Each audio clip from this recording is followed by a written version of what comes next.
सुरुवातीलाच एक मोठी बातमी एका आक्रमक वक्तव्याची। ज्यांची कवडीचीही लायकी नाही असे नेते भाजपमध्ये महत्त्वाच्या पदावर आहेत, अशी बोचरी टीका प्रहारच्या बच्चू कडू यांनी केली आहे।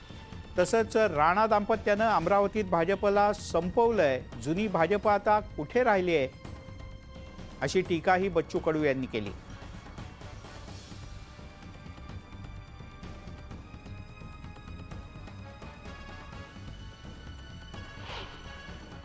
बीजेपीच्या कार्यकर्त्यामध्ये प्रचंड असंतोष आहे का ज्यांची कवडीची लायकी नाही ते आज महत्त्वाच्या पदावर आहे, ज्यांनी खास्ता घातल्या त्यांनी गुन्हे दाखल झाले ते मात्र आज आम्ही पाहतोय रोज त्यांच्या घरी दारिद्र्य आहे, प्रचंड त्यांचा मानसिक संताप आहे।